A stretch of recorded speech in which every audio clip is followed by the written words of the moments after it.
अवधी के प्रख्यात साहित्यकार भारतेंदु मिश्र का शुक्रवार को निधन हो गया। वह विगत 2.5-3 सालों में कैंसर जैसी घातक बीमारी से जूझ रहे थे। वह अवधी त्रिधारा के महत्वपूर्ण अवधी कवि थे। पहले सुशील सिद्धार्थ और जगदीश पीयूष के बाद भारतेंदु मिश्र भी आज इस संसार से विदा हो गए। इस पर अधिक जानकारी के लिए राष्ट्रीय प्रस्तावना के स्थानीय संपादक दिनेश कुमार गर्ग ने ब्यूरो चीफ पीयूष त्रिपाठी अवधी भैया से बातचीत की। नमस्कार, मैं दिनेश कुमार गर्ग हूँ। आप देख रहे हैं राष्ट्रीय प्रस्तावना। आज हमारे साथ हैं अवधी के हमारे विद्वान साथी पीयूष तिवारी जी, अवधी भैया। तो त्रिपाठी जी जो है, आज अवधी एक दुखद सूचना ये है कि अवधी के एक हमारे कवि साहित्यकार भारतेंदु मिश्र जी, जो दिल्ली सरकार में भाषा विभाग में कोऑर्डिनेटर थे, वो उनका असामयिक निधन हुआ है। बहुत ज़्यादा उम्र नहीं थी, मात्र लगभग वो 64-65 साल के थे। तो उनका जाना एक ही दुखद है। हम अवधी के लिए खास तौर पर अपूरणीय क्षति है। तो इस संबंध में हम अवधी भैया से चर्चा। जी हाँ गर्ग साहब, बहुत ही दुखद यह सूचना आई है। इनमें हम आपको यह बता दें कि भारतेंदु जी इधर करीब 3 साल से कैंसर से पीड़ित हैं। अच्छा, उनका कैंसर हो जा रहा है, तो एक ही वजह से उनकी बहुत ज़्यादा समस्या इधर बढ़ गया है। लोगों के संपर्क से, जैसा हमारी बात वह कई अवधि के विद्वानों से, तो बताएं कि इधर उनका संपर्क कौन आ रहा है लोगों से, खाए तो अपनी बीमारी 3 साल से अपनी बीमारी से जूझ रहे। और हिंदी अवधि के जो विद्वान डॉक्टर राम बहादुर मिश्र हैं, वही सबसे पहले सुबह हम देखा तो उनके फेसबुक के जरिए हमका पता लगा कि जो है आज भारतेंदु मिश्र जी का निधन हुआ है। वही लिखन है अपने शोक संदेश में मिश्र जी कि आज सवेरे बहुत दुखद खबर मिली, भारतेंदु मिश्र नहीं रहे। वे विगत 2.5-3 सालों से कैंसर जैसी घातक बीमारी से जूझ रहे थे। वे अवधी त्रिधारा के महत्वपूर्ण अवधी कवि थे। जब त्रिधारा की बात ये बारे कहीं है कि सुशील सिद्धार्थ और जगदीश पीयूष। अच्छा, इससे पहले जगदीश पीयूष जी आप जानते हैं, कांग्रेस के नेता रहे, बड़े कवि रहे, अवधी के अच्छे साहित्यकारों रहे। सुशील सिद्धार्थ जी रहे। तो ना सुशील सिद्धार्थ जी अब हैं और जगदीश पीयूष जी और भारतेंदु जी। तो एक बड़ा दुखद है अवधी के लिए, अगर बात की जाए दुख तो बहुत है। हाँ, कि काहे से अवधी हमरे लोगन के आपके हमरे सब गाँव घर की भाषा है, गांव के लोग ऐसा बोलत हैं। तो दुखद है। आज हम यही एक बोली बानी है, जहाँ अभी अंग्रेजी नहीं घुस पाई। अंग्रेजी नहीं, बड़ी कोशिश, बड़े पढ़ैया हैं और मैं आपको बता अंग्रेजी का लोग है, लेकिन जब अवधी बोलत है। पहले अब लखनऊ में गोमती पुस्तक मेला भवा रहा है लखनऊ विश्वविद्यालय में, हम गए रहनोई में, तो हुआ अवधी का लेके एक बड़ी चर्चा है। तो वह हुआ एक बात उठाई गई कि अवधी के लेके एक अकादमी बना दी जाए। उत्तर प्रदेश में तमाम भाषा के लिए अकादमी है, तो अवधी एक बड़े क्षेत्र में बोली जाती है, तो अवधी लेके अकादमी बनावे की बात है।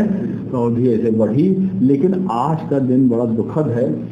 आज हम भारतेंदु मिश्र जी का, जिनके बारे में अवधी के लोग तो जानत हैं, लेकिन आम जो हमारे जनमानस हैं तो थोड़ा कम जानत हुई है। हालांकि बड़े साहित्यकार रहे, PhD किन्हें, डॉक्टरेट किन्हें। अरे उनकी रचनाओं को मैं लिस्ट देख रहा हूँ तो कम से कम 1 दर्जन तो उन्होंने किताबें लिखी हैं। अब इमाम, हाँ जी, आप एक उनके रचना है अवधी के। तो अवधी में आप तक आप ज्यादातर हम आपको बताइए जाना मनोविनोद की बातें ज्यादा आपको जो रचना मिली है, जैसे रमई काका है, रमई काका, पंडित चंद्रभूषण त्रिवेदी, रमई काका, चाहे पढ़ीर जी हों, ये सब रचनाएं जो नहीं या तो क्रांतिकारी, थोड़ा क्रांति का उनमें आपका फुट मिली, या फिर थोड़ा मनोविनोद हास्य व्यंग जो हमें समाज के स्थिति है। तो यही पर एक व्यंग है इनका, भारतेंदु जी का, एक हम आज उद्धृत किया चाहिए। यही मौके पर उनका श्रद्धांजलि हमने राष्ट्रीय प्रस्तावना की तरफ से रही कि वही लिखन है, आपसे केरी ढिठाई है,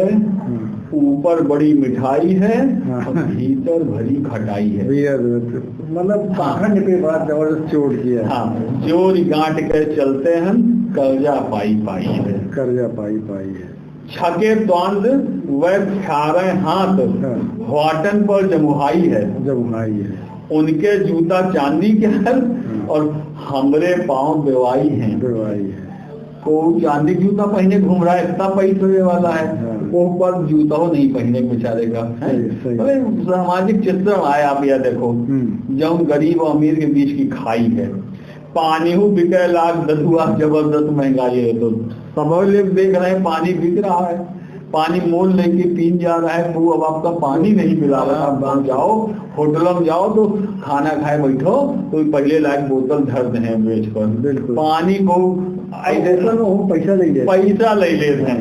तो बड़ा व्यंग देखो चुटीला, जैसे साहित्यकार की नजर कितनी पारखी रात है, देख रहे थे हर चीज का कि पानी हो बिके लाख ददुआ, जबरदस्त महंगाई है, घर है गर्दन काट रहे, अब से केर ढिठाई है। तो ये भारतेंद्र जी के एक रचना, छोटी सी रचना, हम यही अवसर पर उनका अपनी श्रद्धांजलि दी थे, अपने चैनल की तरफ से, राष्ट्रीय प्रस्तावना की तरफ से, अपने सब दर्शकों की तरफ से एक श्रद्धांजलि आए। और एक अवधि के कवि आज हमारे बीच में नहीं रहते ही तो शायद कुछ और नई रचनाएं उनका देखने का मिलती, लेकिन जमाना आगे कैंसर जैसी एक घातक बीमारी उनका छीन लीजिए, ये पर हमारी तरफ से पूरी श्रद्धांजलि है। हम देख रहे हैं उनका चंद्रावती, एक उनका तमाम उनका एक किताब है चंद्रावती, बदलते गांव की तस्वीर, एक उपन्यासों लिखे हैं, और खाली छोटी छोटी कविताएं नहीं लिखे हैं, उपन्यासों लिखे हैं। अच्छा साहित्य उनका, गाँव में क्या बदलाव हुआ इतनी बड़ी बारीकी से वो देखें। उसका लिखिन चंद्रावती नामक जी अपने ग्रंथ में 400 पेज की है। जी हाँ, बड़ा मतलब 400 पेज का पन्ना का ग्रंथ लिखा एक बड़ी बात है। तो एक तरह से हम लोग आज श्रद्धांजलि दी है, और ईश्वर उनकी आत्मा का शांति में, उनके परिवार का जो उनको कष्ट मिला है, ये कष्ट सहाय की उनका क्षमता दें। हम तो ईश्वर से यही कामना करें कि भारतेंद्र जी अगली बार के अवधि में पैदा हुआ और अच्छा साहित्य पैदा करें अवधि में। बस धन्यवाद करें।